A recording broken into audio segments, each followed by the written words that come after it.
Okay. Yeah. Good morning, everyone.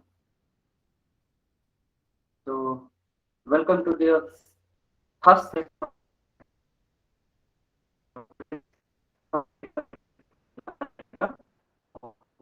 where we talk on.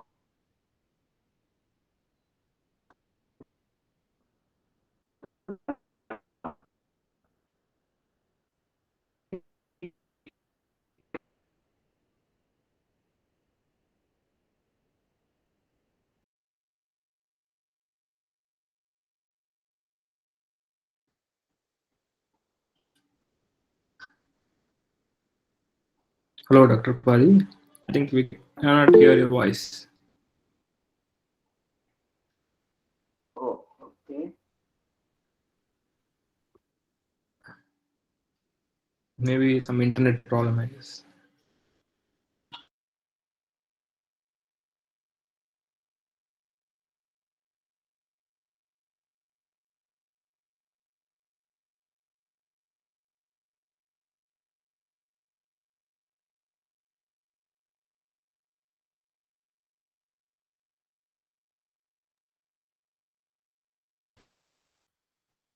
Am I audible Yeah, now? now it's better. Okay. Okay. So let me introduce Dr. Nagaraj Adiga. So Dr. Nagaraj Adiga received his BE degree in Electronics and Communication Engineering from University Visvesvaraya College of Engineering, Bengaluru, India in 2008. He was a software engineer in Alcatel-Lucent India Private Limited, Bengaluru, India from 2008 to 2011, mainly focusing on next generation high leverage optical transport networks. He then obtained his PhD degree from the Department of Electronics and Electrical Engineering, IIT Guwahati in 2017. After PhD, he did postdoctoral research in the Department of Computer Science, University of Crete, Greece from 2017 to 2019. He was also a consultant to Apple UK Cambridge division for the Siri project from 2018 to 2019.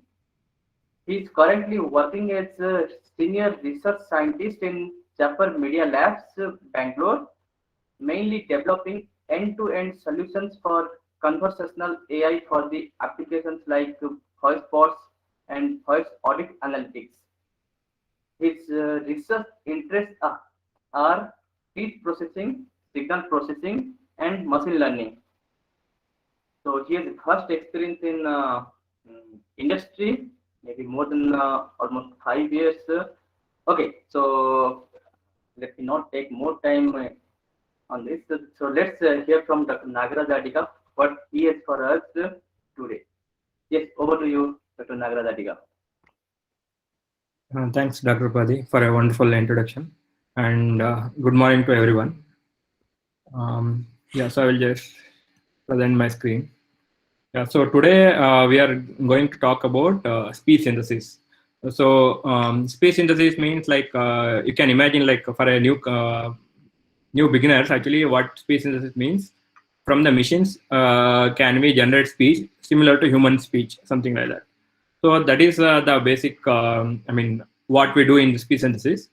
And I think from yesterday's session I think people already know some basics of speech signal processing, and as well as like automatic speech recognition overview of that, and also data driven approach or some ML based approaches to do the automatic speech recognition. What basically in speech recognition we do is from the speech can we get the what is the message information or the transcription, uh, what actually person is saying, that we can get it from the ASR or automatic speech recognition.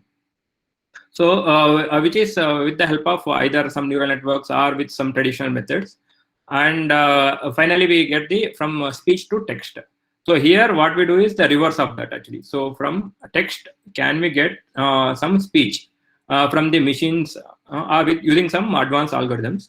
So the older methods they use some kind of traditional methods or like playbacks or something like that. So those are the older methods. And now in today's main talk, actually, I will focus on the some of the recent method, which is mostly on the neural network based method, and which is like end to end actually. So if you give just input text, actually you can synthesize the speech. So that is the basic intro, I can say that about the what I'm going to talk about today. So if any questions in between, please in between stop me and ask actually any questions, or in the end of the session also I can take the questions. With that, I will just I will briefly tell what is I'm going to talk about today. So firstly, I will briefly introduce about the speech synthesis for a newcomers who doesn't know much about the speech synthesis, and basic speech production model, how the speech model production model is there, and based on that, actually most of the algorithms are designed for the speech synthesis. And some basic overview of traditional speech synthesis system. Instead of directly going for the neural network based method, it may be like a difficult to understand. So let's see actually what are the traditional methods and what are maybe the disadvantage, so that we will go for the end-to-end neural network based speech synthesis system. Okay, finally some applications I will show actually how by using these end-to-end networks, what are the qualities of speech we can get it, or what are the applications we can get it from that, and some simple demo actually if you have time. So that's the basic overview of today's talk. So as I said, actually we are going to do the reverse of what yesterday the people have spoken, like ASR, that is speech to text. Now we are going to do the text to speech. So basically it's converting written text into speech. So written form will be in graphical representations, from that we'll convert into speech. So this is actually inverse problem, like compared to the ASR, this is a large scale inverse problem, because we have speech from the, we have text, and from that we have to generate the speech. So and problem is actually audio is actually in the written text we have only the text information. We don't have any like what is the pronunciation they see, what is the speaking style they speak, or what are the emotions involved, right? Those are all will be not there actually. So this will be considered as a regression problem. So for example, there is an example like text, there was a change now. So from this actually it will go to some kind of function, regression function, and it has to generate some kind of waveform or audio waveform. It look like this, and this will be corresponding audio for this particular text. There was a change now for this. So you see actually here just text information is there, but in the audio we have to add the emotions for that particular person, or the pitch, what is that, what is the gender, like male or female, or what are the different emotions involved here, and also like speaking rate, right? Whether it has the person has to speak slowly or in a fast rate. Those are all things we have to add. So in the text we don't have any information, so we have to have additional information to generate those metadata actually, we can say. So it is a slightly difficult problem compared to speech to text. Speech actually just we have to, from the speech to text, we just have to get the what is the underlying text information or the transcription. Whereas here actually we have to add those emotions and speaking style and other parts of that. So this is a basic of text to speech. And like as I said, actually, imagine actually you can see that we have some kind of models, and it has to generate different speaking style. And speaking style in the sense arbitrary speaking voice, or like multiple speaker voice. We have to get it with a. Is it possible to get it from single model, or do we have to generate a multiple models to do that? There are like yes and no kind of answers. We can also get with a single model. We can also generate multiple voices. And what are the different speaking styles, like whether a person is in angry mode or frustrated mode or like a happy mode. So those are the different speaking styles we have to generate. So and then emphasis, for example, when to stop or when to, like while giving the lectures, right, or like while giving a talks, actually we have to give also the emphasis. Can we do it from the just some kind of human machines actually? Can we do that actually? And can we also get some emotional expressions and so on? Like there are multiple applications are there. So can we get these kind of multiple expressions or something like that from the traditional methods, or can we need it actually from the recent advanced method is required? So from the traditional methods, what we saw that like we can get it some basic speech synthesis, But in order to add the emotions or the speaking styles, we need some recent advanced algorithms. So that I will going to talk about. With that, I will just, before going to directly to the advanced methods, let's start from the speech production mechanisms. What usually happens is from the based on our speech production mechanism, how it happens is from the lungs actually we'll get a airflow actually from that. There will be a glottis here, it will be there, and it will keep vibrating. So based on that, the signal will be passed through the vocal tract actually. So vocal tract, you can imagine like for the different vowels, right? In our basic speech production mechanism, there will be vowels and consonant. And vowels, for the different vowels, there will be different vocal tract shape will be there. So this vocal tract shape you can assume that like a series of resonators, or like it will give the multiple sequence of resonator will be there. Which I mean, it's a assumption actually we are doing it actually, not the exact resonating happening. So this airflow, when it passes through the vocal tract with the different shapes, it will resonate that character, and modulation of that signal happens. And then finally, after coming out of the lip, actually, it will produce the speech.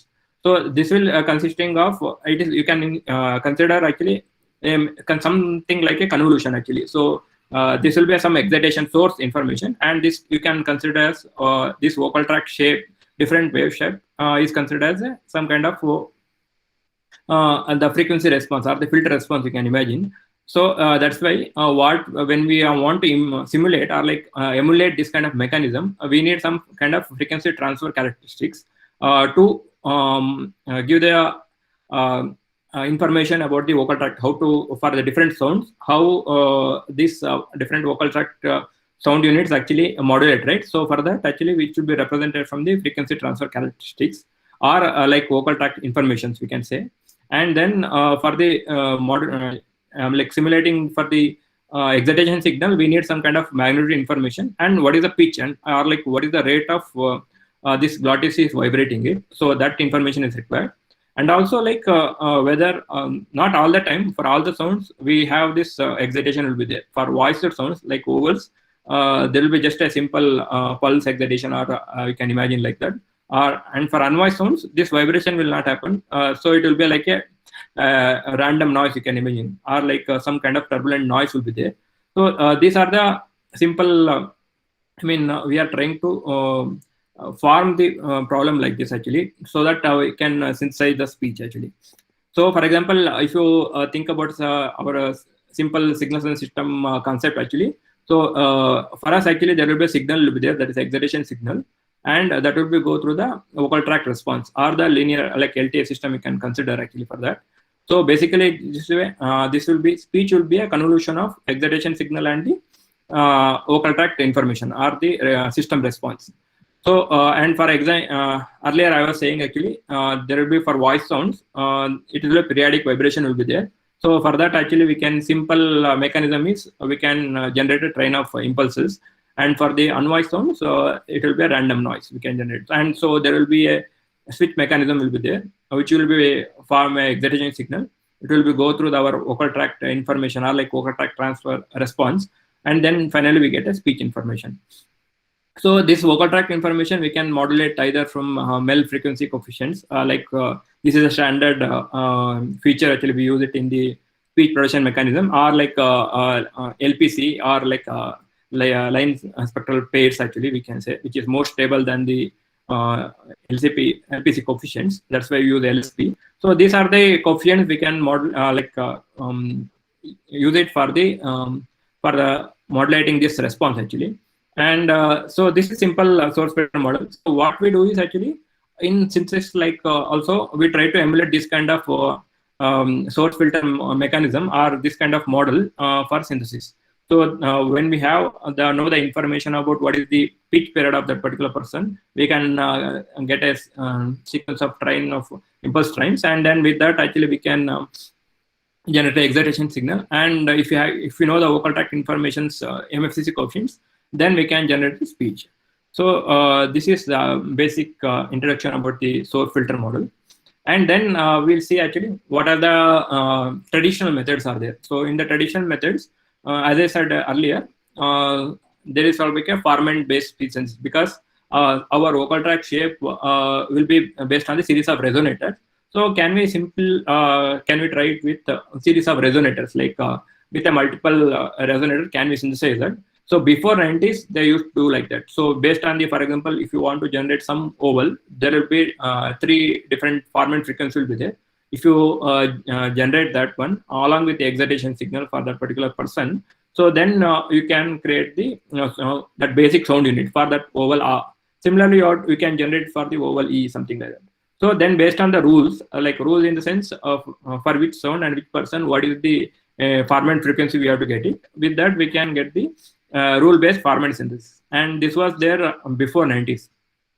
So which is called clade synthesis. And I mean, in terms of quality, actually, it was looked like more of robotic, but still, it is able to simulate some kind of basic speech synthesis. It can generate it.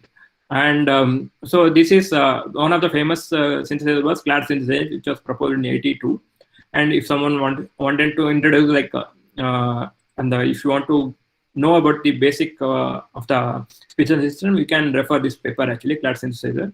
And after that, in 90s, what they done is instead of forming a rules, because it was giving a robotic speech, can we come up with some kind of concatenative based methods, like for each different sound units, can we keep the waveforms, and then can we combine with it, all these waveforms to get a synthesized speech. And this is actually, I mean, very famous, actually, corpus based, or like you can imagine like a playback kind of thing, actually. So we have the basic units, either phoneme based waveforms or syllable based waveforms. There are multiple waveforms you can just combine based on the which from the text you can get it right, sequence of phonemes. From that you can get the speech synthesis. Any questions?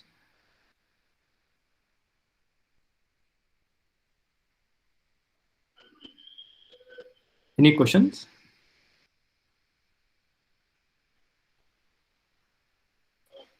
I'm audible, right? Yes, sir. Yeah, you are audible. Yeah, I think someone asked a question. I think. Raise the hand. Any questions, Venkateshan, sir?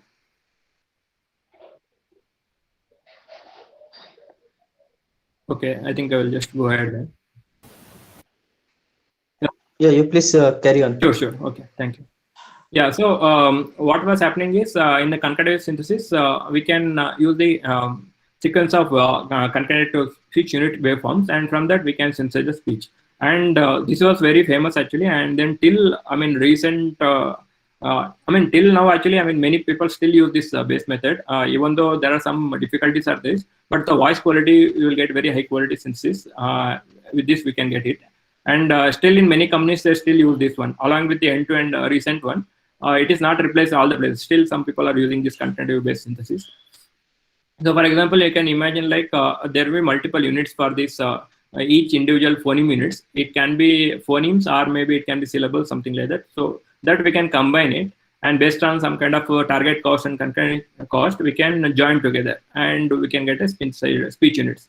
So this is one of the famous method, which is called concatenative unit selection synthesis system.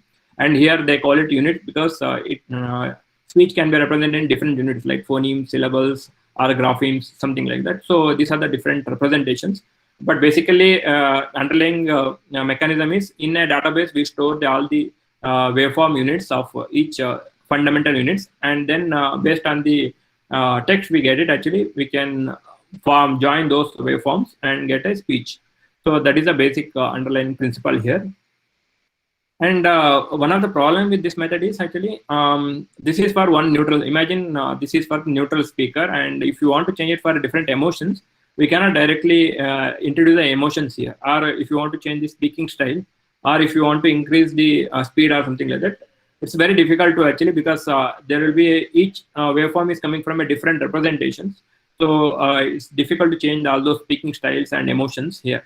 So again, you have to collect a database and then try to synthesize the speech. So slightly a difficult problem, actually. If you want to for one particular speaker, it can work actually, but when we want to expand it for the multiple speakers, then this was a problem actually in the selection synthesis. That's why people went for the statistical method. So which is actually proposed in the mid 90s, and become very popular in it now after like 2005 or something like that, because initially when they started, this is mostly depend upon large data actually. So when we have the data, then we can get some good statistical approximation, right? So with that, they try to train the model actually, and we can train like a single speaker or multiple speakers. And this is again based on the for acoustic model, or like to get the vocal tract information, they use the statistical acoustic model. And once we get the acoustic features, then we use the simple signal processing method like source filter model to generate the speech. And since actually this vocal tract information like MFCC and acoustic information like F0, we can easily get it from the statistical model. So it's easily we can change the voice characteristic. Earlier people used the HMM and GMM based statistical acoustic model, and then it was initially proposed in 1999. But at that time, we don't have enough GPU or CPU process actually, so that it can be generated for multiple databases or like very large database. That's why it was not very much popular. And then once the DNN came actually, so it was become very famous actually. And then nowadays most of the people, they are using these methods actually. Well, but one of the problem with the DNN or HMM based synthesis is still the synthesis quality is robotic, even though we can change it for different emotions and also generate the different speaking rate and other etc. But problem is here still we cannot get a natural speech similar to human speech. It was not coming. Still, it's like more of a robotic thing, and that's why people went for the end-to-end based methods. So just before going to directly to end-to-end synthesis systems, what I will give is some brief like what they do in DNN based speech synthesis.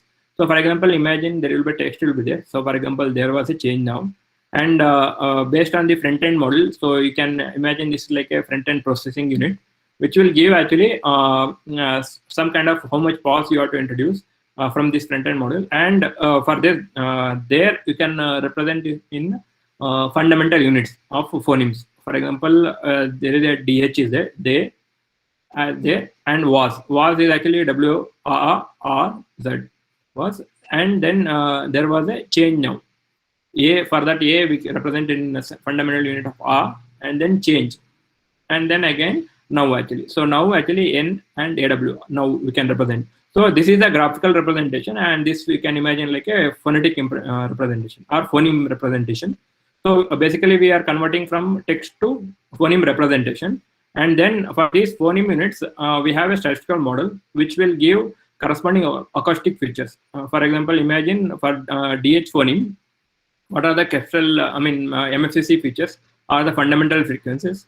And also BAP means aperiodic information, how much aperiodicity we have to introduce in the speech signal. So that is the basic fundamental features. So from this, once we generate this for the multiple phoneme units, like initially for the DH sound, then EH, like that. So imagine these are the different dimension of this speech features. And from that, we can generate the waveform using the waveform generator. So waveform generator is some simple source filter model like that was initially I was shown, right? So if we know the F0 information, we can generate the excitation signal. And using the MEL capsule coefficient, we can generate, we can have the vocal tract response. And if you convolute both the signals, then you can get a waveform actually. So this is the basic DNN based speech synthesis. And if you imagine actually how it looks like in a neural network, so those phonetic representation we converted into some kind of binary representation so that it can model better actually, and that will be input. And then using the imagine here just for representation we are doing a very simple network here, but actually it will be very deep neural network will be there, not just a 3 layers. And output you can get it actually MEL capsule coefficients, or this is actually a equivalent representation of MFCC and F0 information. So we are using a log fundamental frequency.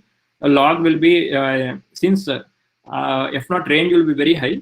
If we put the log operation, it will be we are basically compressing the information. That's why we are using the log F0 and band aperiodicity. So band aperiodicity means how much aperiodicity we have to introduce in each frame of the audio signal. That will represented by BAP feature. And UV means voice and unvoiced information, whether this excitation signal we have to introduce as a voice signal or unvoiced signal. So these are the features we can directly get it from the this phonetic representation using after training for a larger database. We can get it. So basically, input layer will be linguistic binary features and output layer will be acoustic features. That is the happening. So if you imagine actually ASR, there actually the reverse is happening. So we use the acoustic features and output will be that binary numeric features are the phonetic information. Here the reverse is happening. Input will be and the phonetic information, output will be acoustic features. So basically we can also train for each feature we can separately train the single DNN models, or within a single model also we can train it actually. And they found that almost similar results we can get, slightly better in the multi-DNN. I mean, if you use a single network, then slightly better results are getting, maybe because actually that correlation between the different features, also some information will be there. Maybe because of that, they get a better results if you use the multi-DNN. Multi-DNN means in single network, we are generating multiple features. And also they compared with the previous HMM GMM based method, which is, and this is actually mean opinion score. So mean opinion score means what we do is actually in speech synthesis system, we evaluate using the objective evaluations here, which is mostly a subjective one. Because after synthesis, we want to know actually how much it's close to human speech. So we rate it in rate of 1 to 5. 1 means very low score actually. I mean very less correlation to the natural waveform, and 5 means it's very close to natural waveform. So in that scale, when we do for multiple peoples, they got the mean opinion score of 2.71 for the HMM or GMM based system. And when they add the DNN, they get around 3.12. Still, it is not close to 5 actually. Still, there is a gap. And then doing some post-processing, they can get till 3.63. So this is the what we can get best actually across multiple databases they tried actually. So during that time, till 2005, these are the literatures we were working on that till 2005 to 2010. And we are not able to get more than 4 actually mean opinion score using the statistical based method. If you use the concurrent based synthesis like unit selection, which I was saying previous slides, there we can get easily 4 mean opinion score for a single speaker. But problem is there you cannot change the speaker characteristics, or like you cannot change the speaking style. Whereas the methods like DNN, HMM, we can change the speaker characteristics, but the mean opinion score is not going more than 4 actually. So that is the drawback of the DNN or statistical based method actually. So with that actually, I will just directly go for the end-to-end speech synthesis system.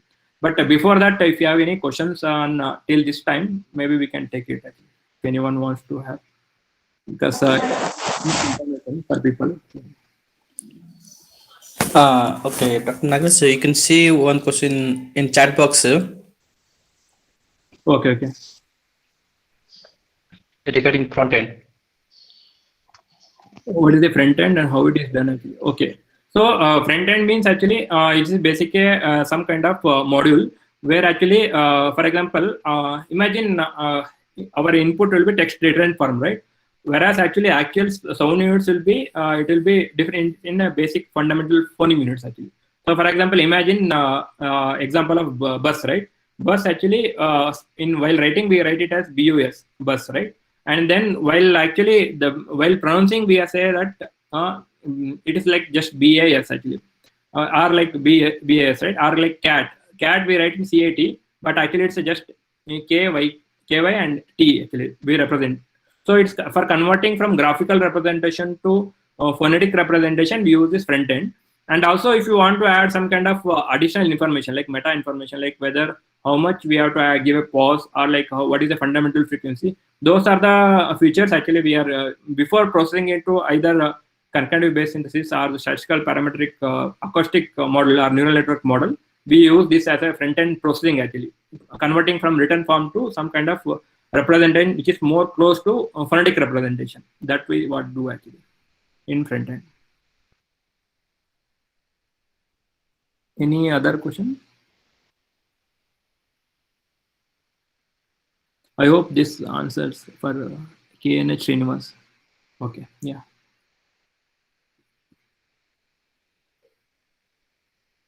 Okay, I will just. Is it visible, right? My share screen. Yes.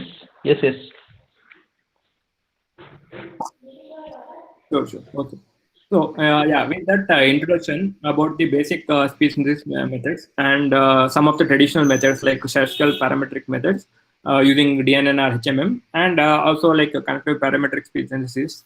So now we will move to the end-to-end, or some recent advanced methods happened after 2010, like late 2000, like 2000 after 2006. What people tried is, can we directly get from the text actually, directly from the text, can we get the waveform without any multiple modules or with a very minimal modules in between? For example, like what I was saying, that there was a change now. Then from this graphical representation, we have to convert into phonetic representation. And then that phonic representation, you have to add some meta information like how much pause we have to introduce, how much prosody information we have to add. Those things we have to add it separately. And then from that, we have to convert into some kind of acoustic features like MFCC or the fundamental frequency, what we have to predict, those things. And from that, again, we need one more waveform generator actually. So can we directly get a waveform directly from text to waveform? Is it possible to train like that? Because it is also like a very, text is very uncorrelated to compare to waveform actually. Not much correlation is there here. So is it possible to do that? That's why I started working on that. And if you have very large database, we can train like very end-to-end. But if you have slightly lesser database, then I think what they've done is you can divide into some 1 or 2 modules, actually intermediate modules, to directly generate a waveform. And the research working towards this, they call it as end-to-end TTS. That's the basic problem statement here. So there are multiple methods are there. Like one is actually, if you are directly from text, we can convert to grapheme to phoneme representation. So some kind of dictionary they use it. And from that, you can use multiple methods like deep voice 1, deep voice 2. I will briefly also in the next slides, I will mention actually how actually they are doing it. But here they just think like these are the different methods are there actually here, like deep voice 1, deep voice 2. And which will basically try to predict how much duration we have to generate for that particular phoneme units and how much fundamental frequency for that particular phoneme units. Then you can use kind of again a neural network. So all these methods are like neural network based methods, and using a wavenet based one method, actually you can generate an audio. So this is one kind of method. Other method is just use the front end and statistical method. So this entire part actually, earlier it is a 2 different methods, right? Now actually they combine to single method till here actually. So entire which are shown in yellow, right? So that is they use till here. You can almost get it in a single module. And then to generate just a waveform, you have to use some another module. Yes, sir. Nagraj. Yeah, we can't see your screen. I think it's not shared. I think it's. I don't know whether it's for me only or for. It's coming, sir. It is shared. Okay. Okay. Yes. Yeah. Sorry to interrupt. Yeah. Yes, Nagraj. So you can continue. Sure. Okay. Sorry to interrupt. Yeah. So what I was saying, that actually they included front end as well as statistical model until the waveform generator. Like if you use the Griffin-Lim algorithm, then even the waveform generator also you can directly get the audio waveform. Or if you use the wavenet-based method like recent algorithms, then you have to use a separate module. So these are this is a one type of module. And then as I said earlier, there is a clarinet which will even front-end statistical model like to generate the features and the waveform generator. Everything they put it in a one single model. But problem is actually to train this kind of network, we need a huge data actually. Like they use at least 1,000 hours of data to train this kind of network. So there are mainly 3 different methods are there. I mean, 3 different ways you can look it actually. So to generate a features, actually you can use one kind of network, and then waveform generator. There is other methods like wavenet or like a sample RNN or something like that. And R end-to-end actually, completely end-to-end. There is a clarinet is there, but recently there are some multiple methods also. They are working on that based on the GAN-based methods. So this is just like what are the different methods are there, or the different multiple methods are there in end-to-end text-to-speech synthesis. Here, now before actually directly going to why actually we are able to train the huge end-to-end network, because here actually what we are talking is not just 1 or 2 layers of neural networks. We are using some 10 to 15 layers, or like 50 layers of neural networks actually, layers actually will be there. And to train this sort of network, earlier it was not possible. We cannot go train actually this much deeper neural network actually earlier, before 2006. And then with the recent advancement in the algorithms, like actually, so they are able to generate the stack of RBM based methods actually, so which is proposed in 2006 actually from the Jeffrey Hinton group actually. So, and also we can do the faster learning actually with that. So that is one of the paper actually. From there actually many new advanced algorithms came, and also stacked autoencode based methods, and some sparse representation using the, that is also proposed in the during the 2006 time actually. So these are like that's why they call it like 2006 one of the landmark for the neural network based methods, are like deep neural network methods. Earlier also we are doing it, but most of them are shallow neural networks because of the lack of data, as well as I mean data was there, but actually to train that kind of network we didn't have a I mean training was not converging before that. So based on the recent algorithms, we are able to train the network and train it end-to-end fashion actually, so that we can get a good representations for the synthesis and also good synthesis quality with that. So in addition, we have more data now actually, and also faster GPUs. So earlier we are not using like simple CPU machines. We are using it, and after that we got actually multiple GPUs. Now even we are using multiple, not just 8 GPU or something like that. We use multiple cluster of GPUs to train this kind of network. So computation power also it's increased. So because of that, we can train an end-to-end neural networks. So that's the actually that's why it's changed actually. Because if you think actually the simple DNN based methods or HMM based methods, it started in 2000 itself actually, or like late 90s only started. But because of the lack of resource, actually we are not able to train a huge network. But because of the GPU and TPU, so we can train that huge network. So from that actually, I will just start one of the methods from end-to-end TTS. So for example, in the what are the one method I'm taking actually. So basically we are dividing into the last paper I'm not talking about, that is Clarinet, where actually it's full completely end-to-end. What I'm talking about is actually from the text converted into acoustic features. That is the one neural network we use it. That is called front end here from now onwards.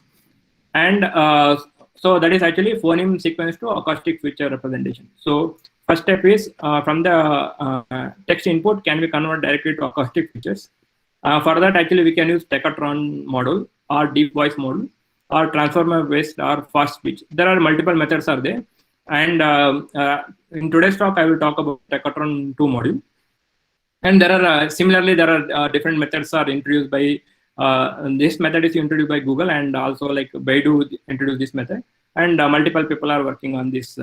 Mostly it is many people are working parallelly. So you can see multiple papers. If you search end-to-end TTS, you can see multiple papers here. And then from acoustic feature, can we generate to waveform? So for that actually, WaveNet, there is a WaveRN is there, and WaveGlobe and LPCNet. And also now actually this parallel WaveNet is there, parallel WaveGAN is there, GAN based methods are there. So basically what we are doing is acoustic feature to waveform also we are getting it from the neural network. Earlier it was a source filter based models. And here actually we are directly neural network we are using it. So that is the one method. And the second one is from the phoneme sequence, actually sequence of phonemes. Also we can get acoustic features. That is also a neural network based method. That is using the Decatron 2. In today's talk, I will talk about one method from the Decatron 2. And basically I will talk about two methods, but mostly I will introduce about the WaveNet here. So to convert from acoustic feature to waveform. And if you want to explore actually any of this actually, so there are multiple tools are there. Like one is SpeechBrain is there, and but most of the popular method is ESPNet, which is also publicly available. So if anyone interested, they can directly use this.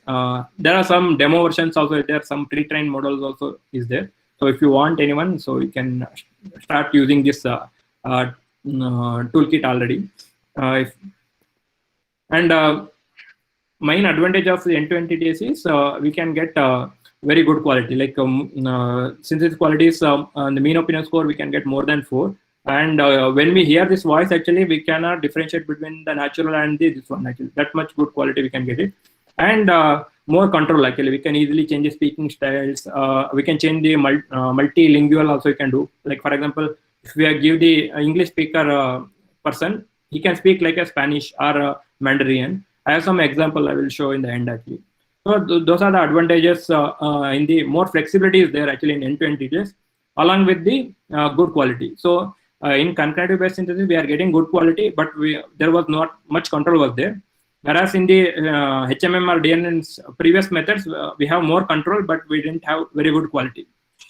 But in the end-to-end TTS, we have both the things. So that's the advantage in end-to-end TTS.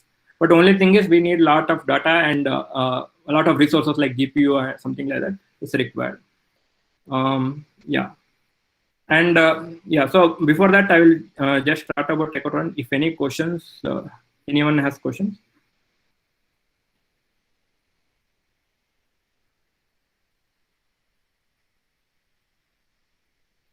Okay, I will then just continue that then.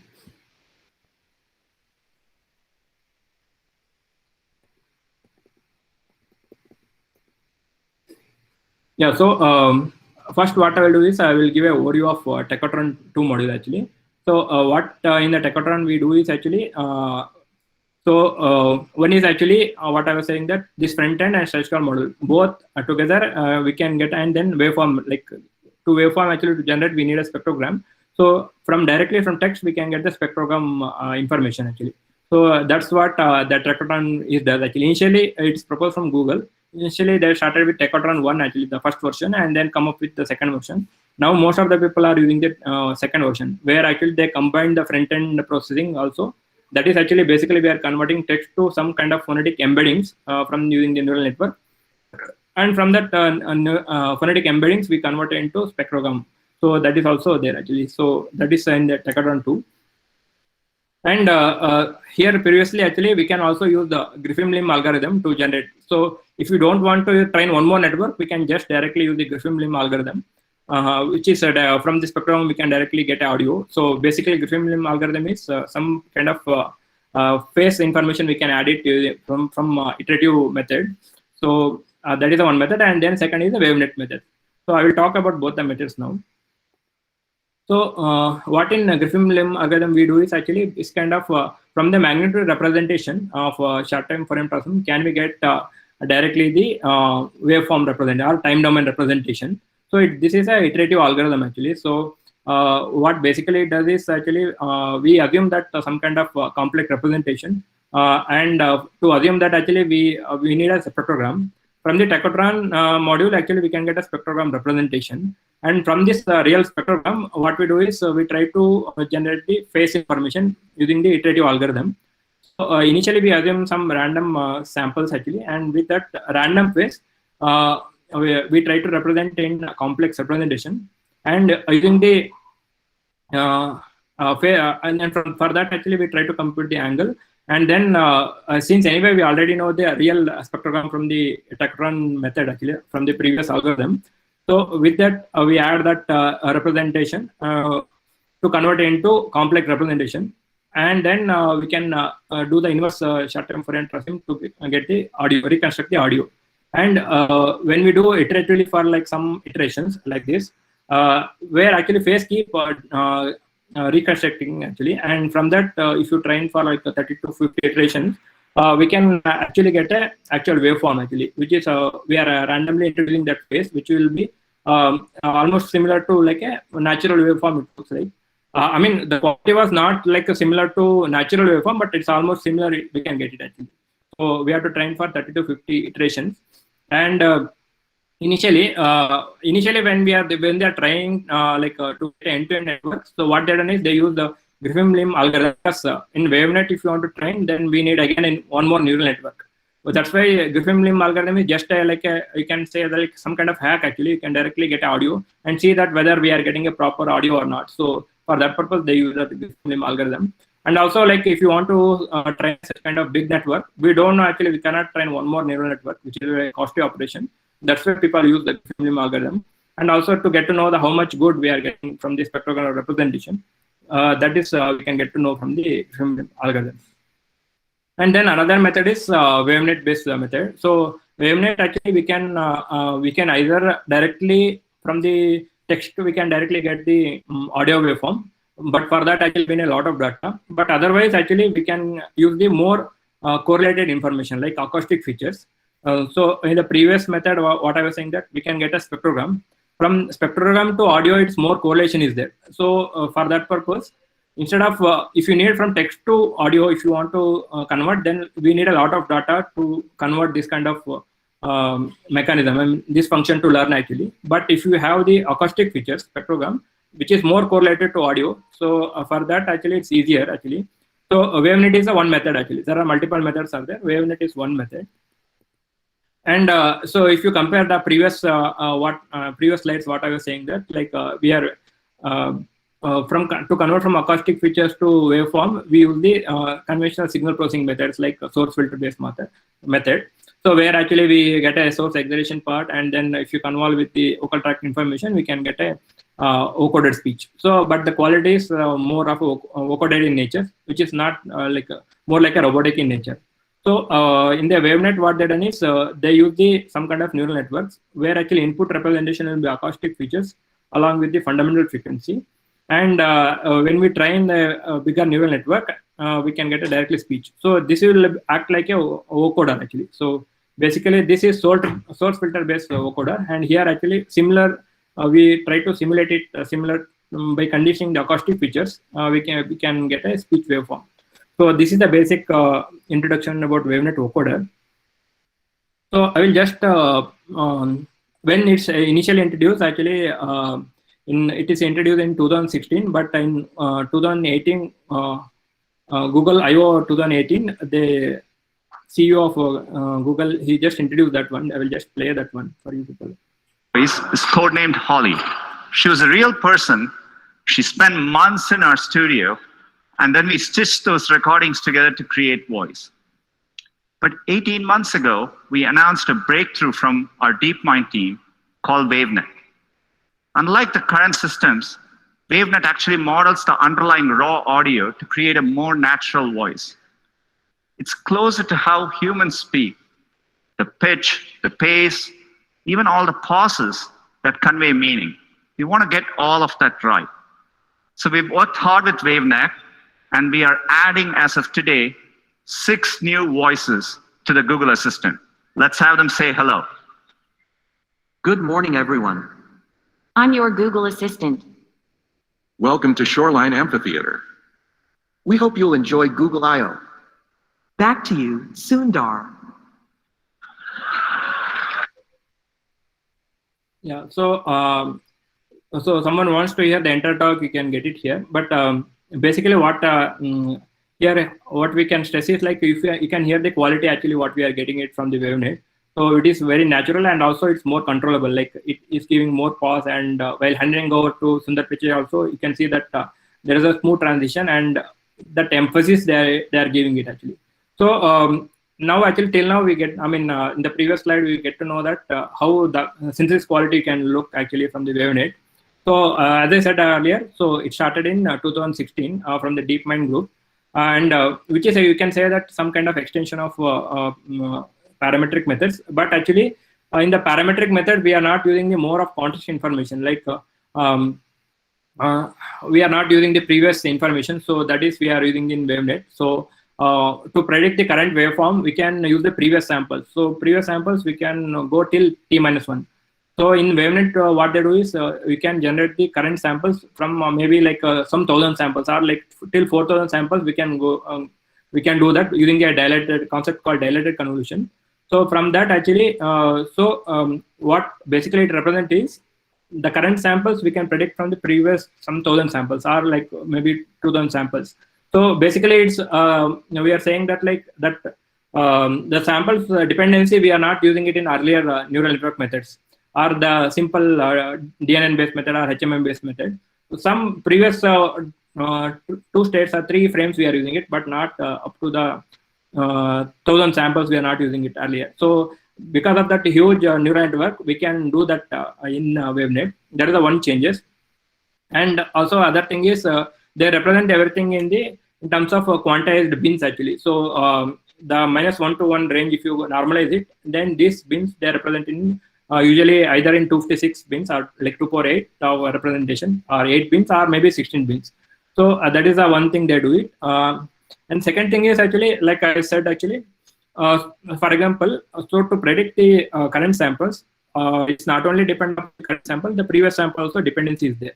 So this is actually like imagine like what we say, right? I mean, for saying the next word to me, the previous sample representation or like context information we need it so that we can say the next word, right? So similarly, to generate any waveform, we can use the previous samples. So, but we have to use the many like 1,000 samples. For that, what they do is a concept called dilated convolution. So dilation means dilation of 1 means use all the samples. If the dilation 2 means skip alternate, I mean use only alternate samples. If dilation of 4 means use the alternate 4th one actually. For example, here to get this representation, use the previous 4th one actually. And dilation of 8 means skip 8 samples and directly use that. So if you do like that here, now you can that like for this output actually there are 16 audio sample context we are using it here. So it is representing this one and the previous samples also it is using. So imagine actually this context information is coming from this sample. So imagine this is the output layer and this is the input layer. And using this dilation of 8 factor, you can get the previous 16 sample information. So like this, we can stack it actually. So if you stack another layer actually, for example, from here till D1 to D8, 8 dilation. Again, if you stack simple like that, now here previous 32 samples, we can get it from this context. So like this, we can do, this is like one layer, one neural network, second layer, third layer like that. So you can stack like this multiple layers. They use 30 to 50 layers in wavenet. So because of this context information, we can easily try. I mean, we can get that confirmation, right? So because of that, the audio quality is good actually. The second thing is they also use kind of residual block and skip connection, because when we training this kind of very big network, back propagation we do actually. So gradient will not travel. I mean, it will not flow for each layers actually. So what they do is actually it's some kind of residual block. They use it for example, they use the gated convolution, and then also then they use the residual block. This is called a residual block. This is the first block. So gated convolution means which audio samples we have to pass it and which we have to block it. So that is called gated convolution. So it's kind of, and which one to pass it and which one not to, actually it's also learned from the neural network. So that is called gated convolution. And then there is also called a residual block actually. So what happens is, since gradient will not flow, actually if we can also do a kind of this skip kind of thing, like from here directly we can connect it, so that gradient also keep flowing, and also this gated block also will learn it actually. So that is residual block, which is introduced from I think it's from the Microsoft guys. So this kind of residual block also we can use it actually. So in each block they use this kind of residual block. And from each one layer to other layer, when they're connecting, they're not directly connecting it here. So they're also using the residual block. Since we cannot show it in a single figure, I'm showing it in differently here. And like this, there are 512 blocks will be there actually. And then also to preserve the phase information, they also have a skip connection directly to the output layer. So, and then finally, what they do is output of the residual blocks will went through some kind of post-processing mechanism. And then finally, they use the softmax actually. So softmax will give the which phonetic embedding, I mean, which phonetic representation is more closer to audio waveform. So that is, it will give actually. And we compute the loss here actually. So this is based on this residual block and skip connection, they train this kind of huge network actually. So that is another hack they are using it inside the network. And then as I said earlier, the output layer will be softmax actually. So which will say actually which bin out of for each sample, your what they do is 8-bit quantization. If you do, then 256 bins will be there, right? So, and each 256 bins, they will randomly sample it, and then in each bin they can get either one of these 256 samples in the output layer. So like that, for each time representation, we can get the one samples by applying this softmax layer. So this is the output. I mean, don't worry too much about the mathematical informations. Just think like we are generating samples for each bins actually, or each time series. We can generate it using this stacked neural network actually. So output of this will be softmax, and then it keep represent sampling one particular bin of that time series. And this training, what they do is they're using the some kind of cross entropy loss. They use it. So they have the real waveform. For that, actually, they get a 1-hot encoding. And from that, actually, the output of the softmax, they'll try to compare using the cross entropy loss.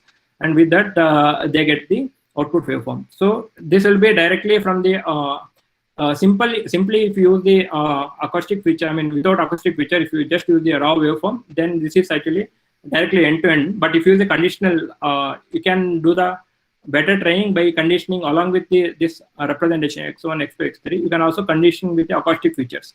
If you use that, then we can also train with a lesser number of training data, maybe like 1 to 2 hours of data. Then actually you can it act like a vocoder actually. So once we convert from acoustic feature to waveform, now we'll come to the tachytron, which is actually text to acoustic waveform.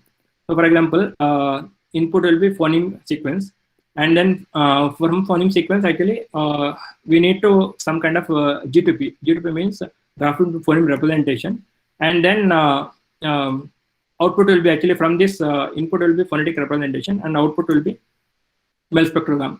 So in the previous slide, what I was explaining from the MEL spectrogram, how to get the waveform, and here what I am explaining is from the input text, how to get the MEL spectrogram. So output of the MEL spectrogram will be 80 bands. So 80 filter coefficients we can generate it from the input phoneme sequence. So what they do is they use like maximum duration of 10 seconds so to train it better actually. So if the audio is more than 10 seconds, the convergence will not happen. So that's why they cut the audio into 10 seconds so that it will cover around 150-200 phonemes. And the inference time also, it's very fast actually. So like inference time it's fast, and as well as it can generate 20 to 30 seconds of audio without any problem actually. So for example, imagine actually if you give the input text, we can generate a MEL spectrum directly using some kind of neural network.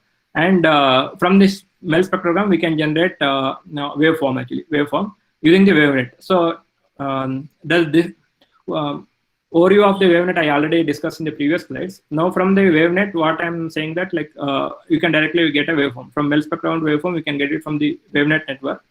Now from the input text, how to get the MEL spectrogram.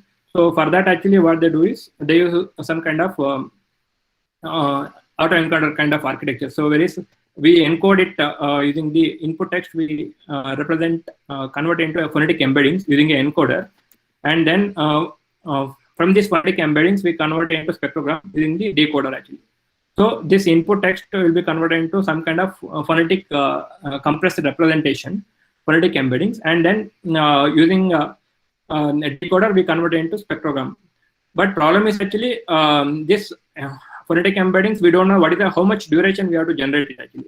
So for that we use the attention mechanism here. So which will tell actually how much time it keeps generating the same samples, where to stop it actually. I mean, so based on the attention which phonetic embeddings keep generating, so it will say that you keep in that particular 20 minutes only, otherwise move to the next token actually.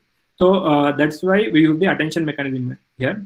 So basically we use encoder and decoder architecture with attention. So that's the architecture for the Tachytron 2 module.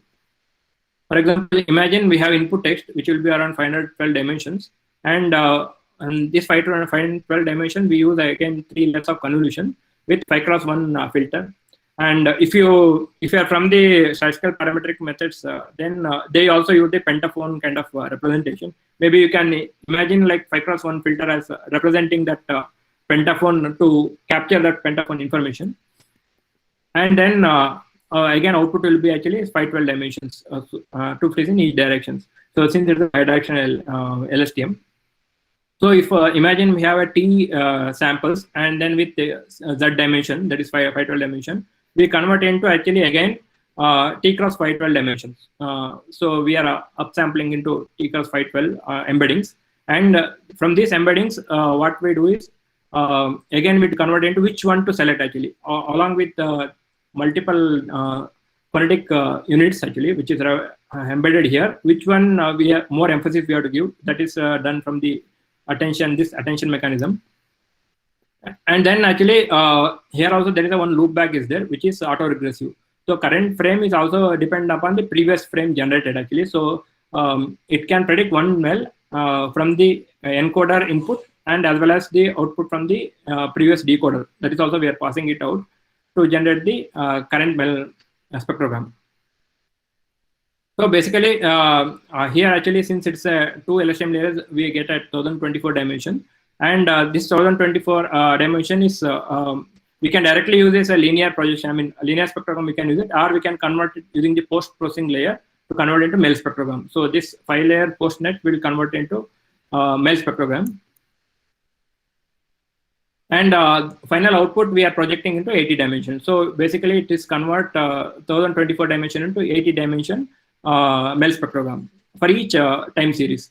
So like that we keep generating until the stop token is say that end of the frame actually. So that's how actually MEL spectrogram is generated using the Tachytron module. And to compute the loss actually we can use the reference area spectrogram. So this is a synthesized MEL spectrogram. For this we can compare with the real spectrogram and then compute the mean square error loss actually. So while training this network. Okay, so to train this kind of network, what they do is as I said earlier, we need a lot of database. So it is around 24 hours of data they use it, and with that actually they're able to get the mean opinion score of 4.5 with the 80 dimension. And if you don't use the MEL spectrogram, if you directly use the linear spectrogram, then you can get 4.5. The slight difference is there. But if you use the Griffin-Lim algorithm, so earlier I was saying that there is a wavenet-based method to convert the waveform, or like Griffin-Lim algorithm from spectrogram to generate the waveform. There are two different methods are there: Griffin-Lim algorithm and wavenet-based methods. So if you use the Griffin-Lim, we can get around 3.9 mean opinion score, and with wavenet they got around 4.5, which is almost close to human speech actually. So this is about the Tachytron 2, and if you compare with the previous methods.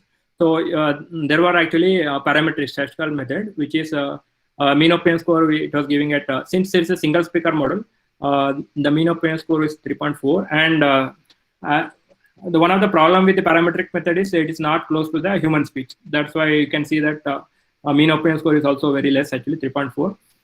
And if you use the Griffin-Lim algorithm, so like it's around 4, and concurrent based method is around 4.1. So it's still like many people still in the industry, they still use the concurrent based method because the quality for a single speaker still is very good.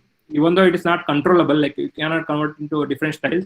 Once you have already fixed to one particular speaker to generate the speech synthesis, then you can still go ahead with concurrent based synthesis. And then if you use a wavenet where conditioning with the linguistic feature, then we can get around 4.3. And for ground truth, you can get 4.5. And if you see the Tachytron 2, which are proposing this paper, this is almost close to the number what we are getting in the ground truth. So when we listen to these samples, we cannot differentiate whether it's a real or the synthesized one. So that much closer you can get it from the single speaker model actually. Any question till here?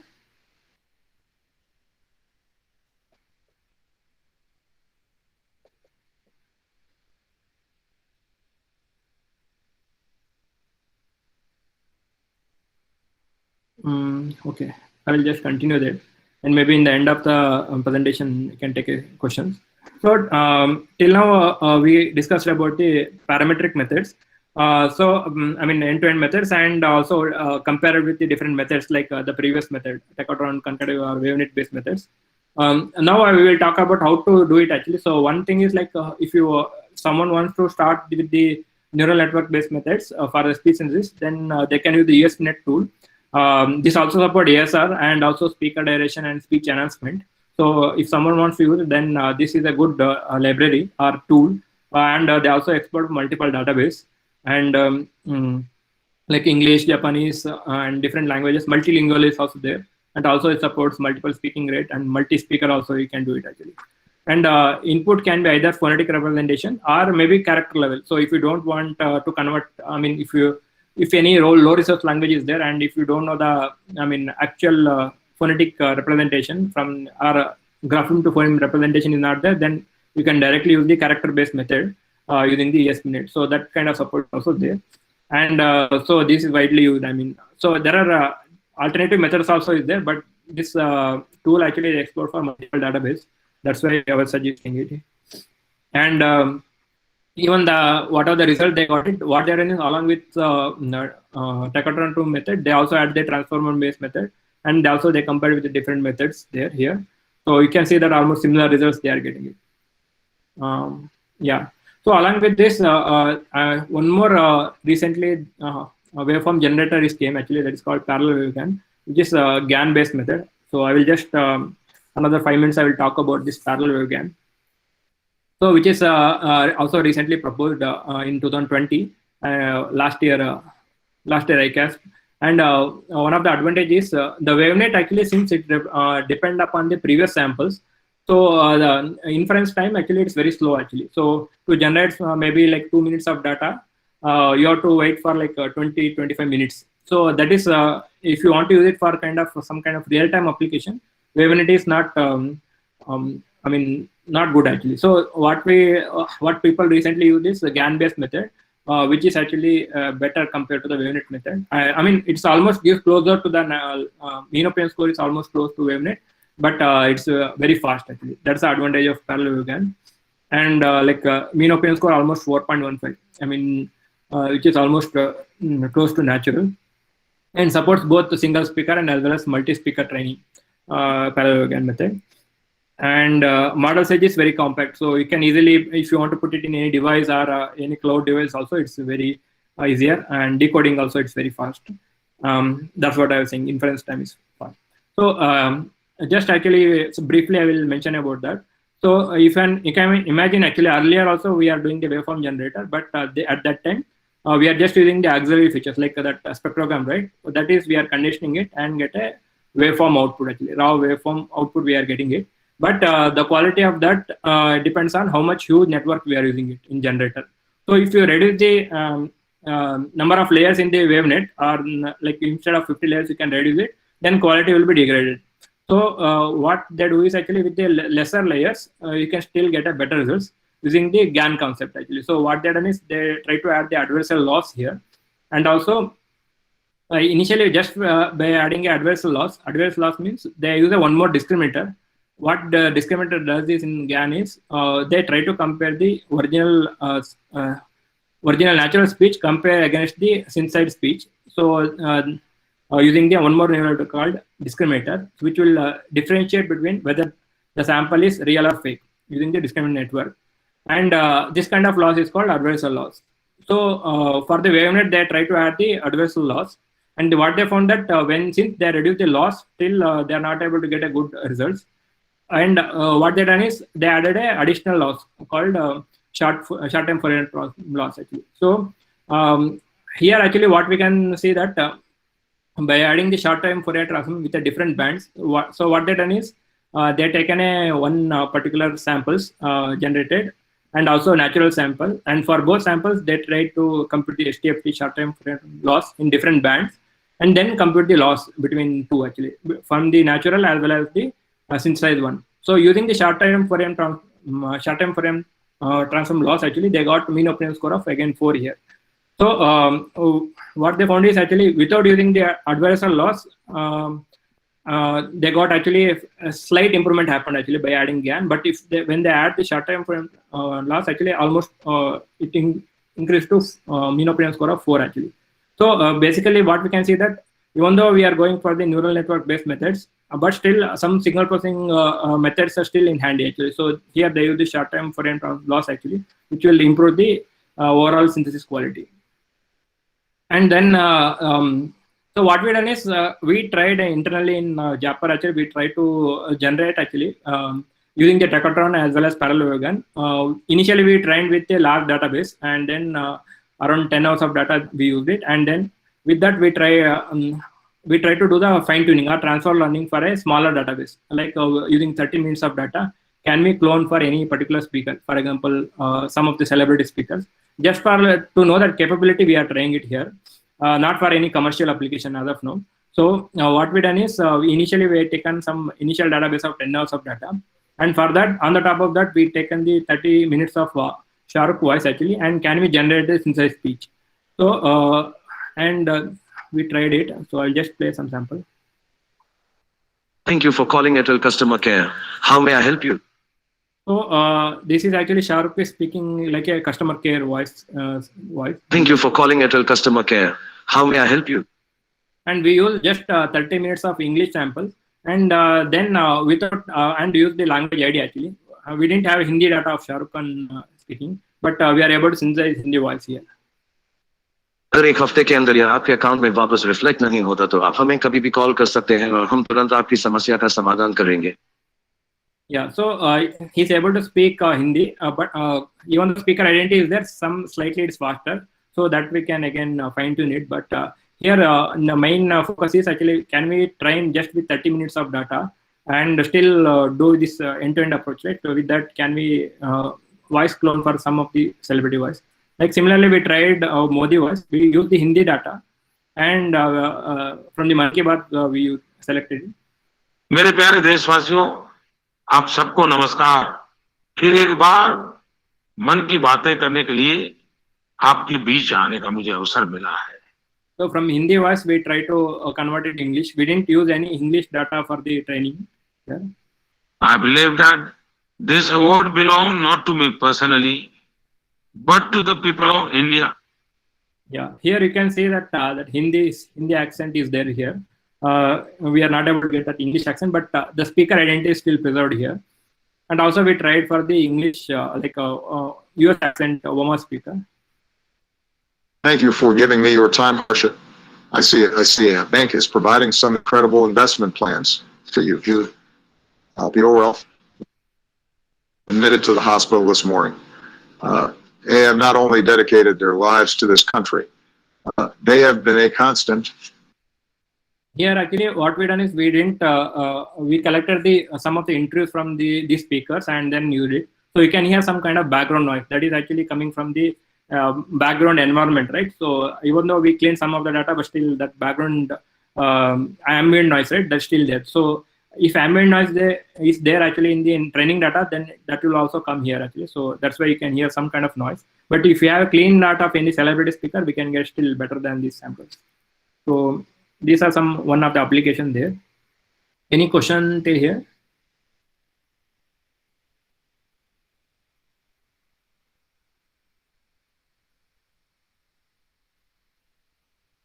Okay, so I'll just show some more examples. Okay, so one thing is actually if you want to use it, actually I was saying about we can use the ESPnet method actually. So I will just show that example. So in the ESPnet tool, if you want to use it actually, so they also provided some Colab interface, which is also provides the, if you want to train also, you can train with some simple GPU that you can try it out. So I will just show actually just the inference part. I will show it here. So you can inference it using the, I mean, it's freely available actually. So you can connect to GPU and install all the packages, everything. And also they provided Tacotron 2 front end and then parallel backend. So whatever I was showing earlier. So for both interface, they have the model, pre-trained model is already there. I will just show simple demo for that. And also they have a multiple speakers.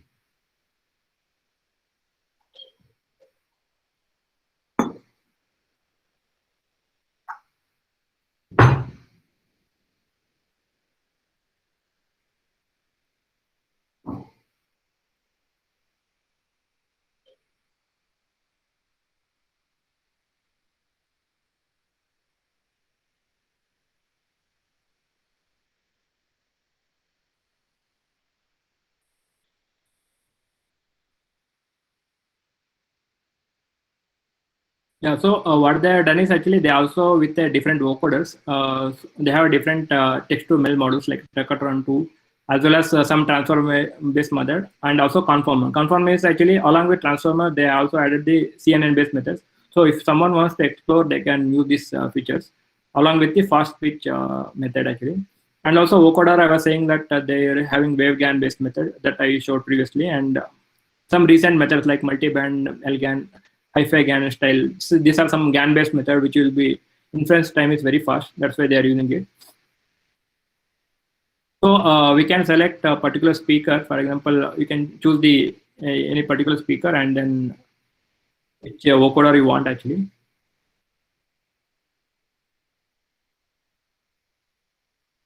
So I mean, some packages installation is required, so it will take some time.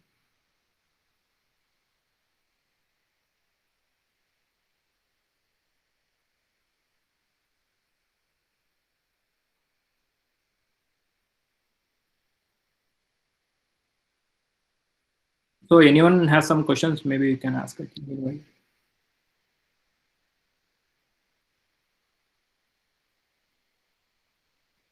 Sir, excuse me, sir. Good morning, sir.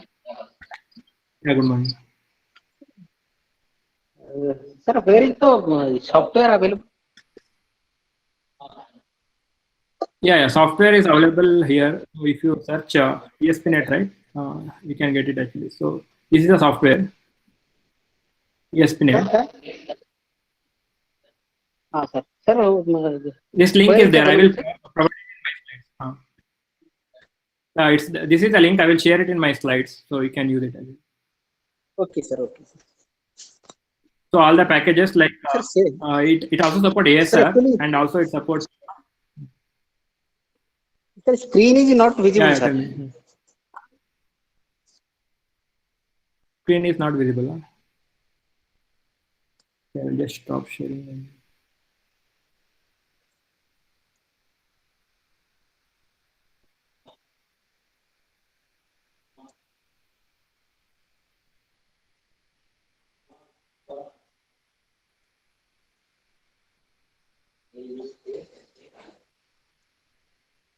Yeah, is it visible now? Yes, sir. Now visible. Hello. Sure. Yeah. So this is the link. Actually, I will share it in my slide also, so you can use it actually. So they have multiple examples and different. They also support multiple architectures for both in front end as well as the vocoder models actually. So there are multiple vocoders are there. You can use it. And if you want some demo, then you can just click this here. So that's what I'm showing it now.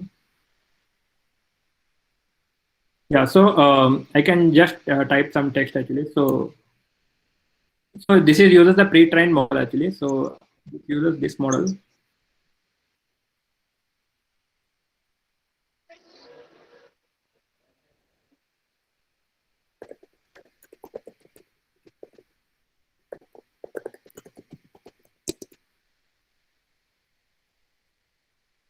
Yeah.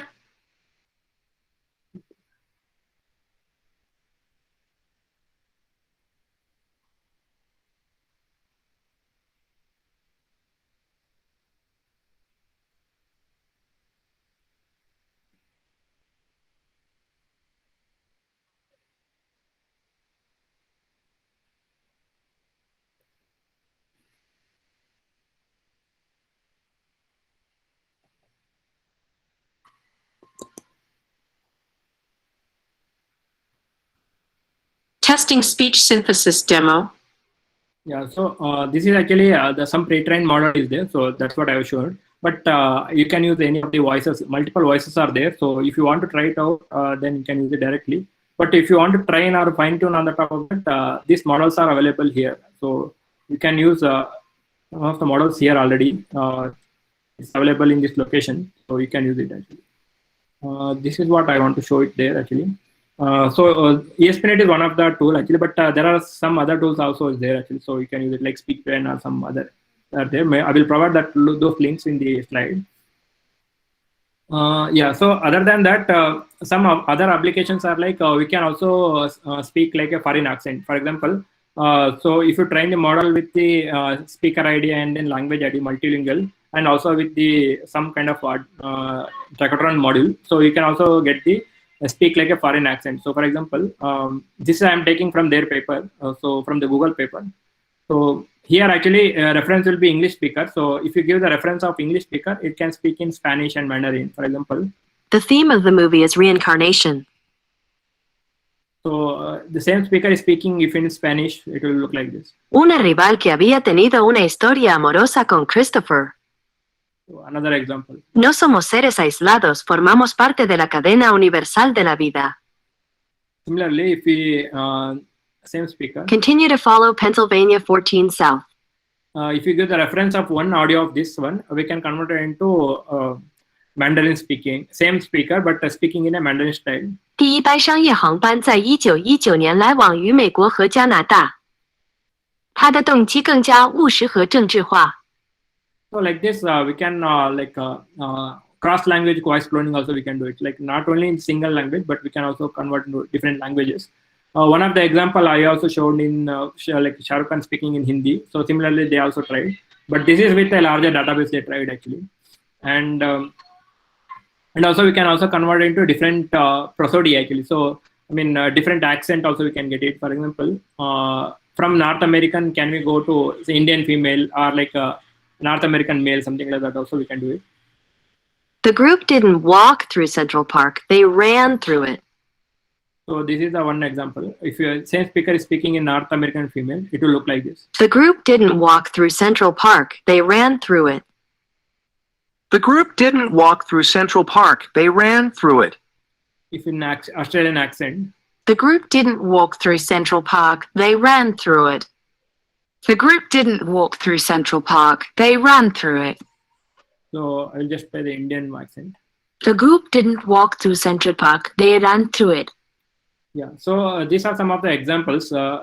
We can also change the style of the audio actually, as well as we can change the accent so using the prosody transfer actually. So from this is seen during the training, but you can also do it for the unseen kind of scenario also.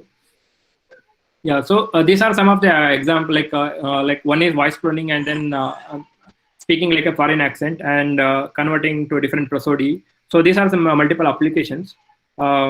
Yeah, and then finally, as a conclusion, what I want to say is actually, so end-to-end speech synthesis consisting basically a front-end module as well as acoustic features. In some of the, if you have a large data, then you can directly train both acoustic feature unit as well as the waveform generator. But conventionally, if you have a less data, right, 10 to 15 hours of data, then better to use the two neural networks. One is actually front-end module, which will convert text to acoustic features, and neural-based vocoder, which will generate waveform from these acoustic features. And synthesis can be done at real time. So, if you use the WaveNet, then it will be not real time. But if you use the GAN-based method, right, then this is very real time. It's very fast, so you can use it for any real-time applications. And it can generate the mean opinion score, which is close to natural speech. When you hear it, the quality, right? So you cannot differentiate whether it's a real or a natural speech. So I mean, it's very close actually. I mean, synthetic speech is also very close to natural speech. And also, as you see, many applications are there. Like you can convert to different accents. You can change the style of the speaking style, and also like from one language to other language. Also, we can do the voice cloning. And also with very less data, also you can train it actually. So some of the, I mean, if you want actually like what may be the future actually, if you want someone work on this or some research problem, maybe like how to do the speaker adaptation in the noisy data. Like when I was playing that over voice, right? So there are, if the recording condition is background is noisy, then that you can also hear it in the synthesized training data, right? So if it is there, then synthesized speech also some noise will be there. So how to do the speaker adaptation from the noisy data, and also some how to extend it for low resource language. So fine tuning is one approach, but if any other approaches are there, that maybe we can try it out. So these are like some conclusion or like some future directions if someone wants to work on this. And some of the references papers are there here actually, so you can refer it. I will also add that code links and for the ESP.NET tool actually, if someone wants to explore it. Yeah, that's it from my side. Any questions? More. Yeah, thank you, Dr. Nagraj, for this wonderful presentation.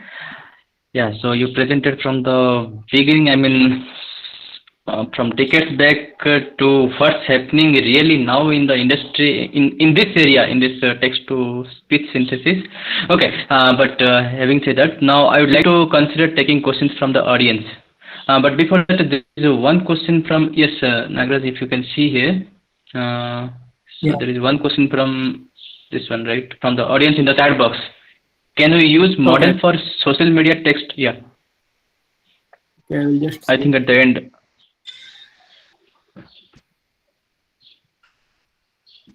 Short yeah, URL. so that one. Can you use the model for social media text like Twitter, etc.?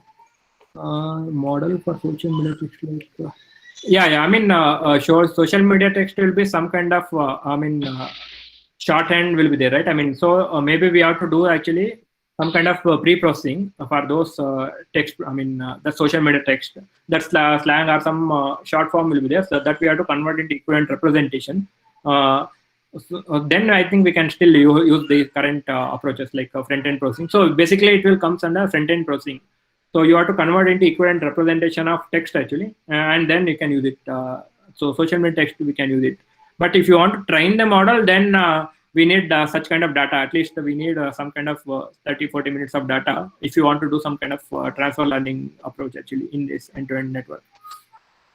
You can use the existing model and then transfer learning for the social media text actually. You can do that.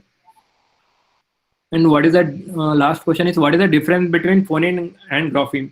So phoneme actually represents what we speak, right? So there is a vowels and consonants are there. Those are the fundamental units of the our language actually. So those are all phonemes. But actually, when we write it in English, right, we write it as like in an actual grapheme representation, which is not equivalent to phoneme actually. So Indian in our languages like Hindi and Kannada, like any Dravidian languages or North Indian languages, what we write and what we say actually it's both are same. But in English, it's not the same actually. So what we write is different actually. So what we underline sound units are different. So for example, if you take a mat, right? I mean not mat. Like if you take actually bus, so then we write it BUS, but underline phone is actually BAS actually. So bus. So like that's the difference actually. So what we write is grapheme, and what we speak is phoneme actually.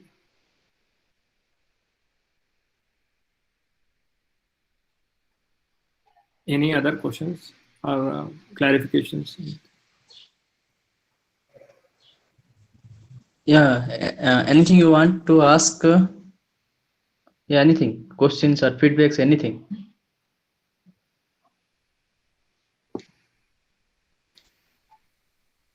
Or you can discuss also. Yeah, anything? Yes, from the audience.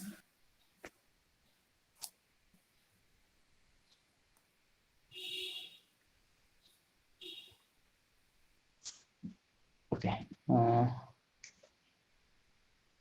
So if yeah, so someone asked the link. So yeah, that's the link actually for ESP.NET. So you can use it. And I will also add it in my slide also. So you can use it. And Srinivas again has another question.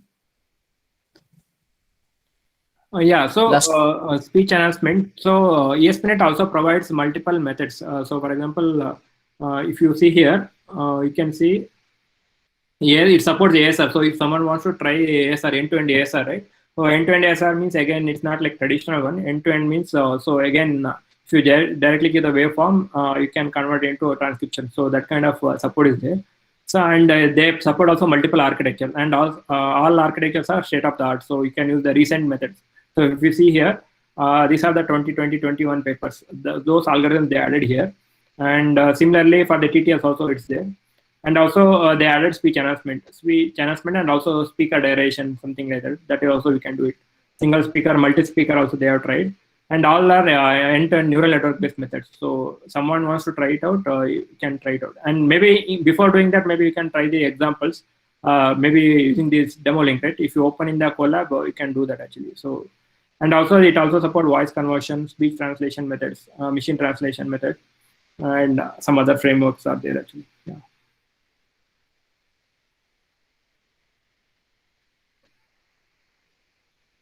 Any other questions?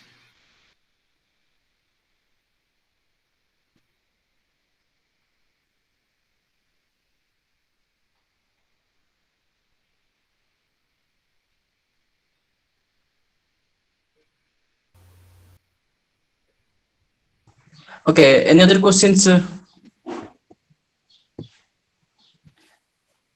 Okay, then if you don't, okay, if you don't have any more questions, then okay, yeah. So yes, Dr. Nagraj Adiga, yeah, on behalf of the organizing team of this FDP, yeah. So we really thank you so much. Thank you so much for this wonderful presentation, and yeah, I'm sure that some of the participants will get benefited from this talk. Okay, yeah. Thank you. And one more request, Dr. Nagraj. So if possible, can you please share your slides? It will be benefited to the participants. Yeah, sure. I will share the slides, and also Okay. thanks for the opportunity to talk. Actually, so Okay, yeah. Okay, so thank you once again from the organizing team of this FDP. Okay, thank you. And now I'd like to make an announcement again. So the second session, which was scheduled from 11:30 today, so that will be rescheduled for 6:30 p.m. So the next session will be at 2 p.m., which is by Professor Savin Vanopel. Okay, so please join by 1:50 p.m. Okay, then yeah, see you all at 1:50 p.m. Okay, bye.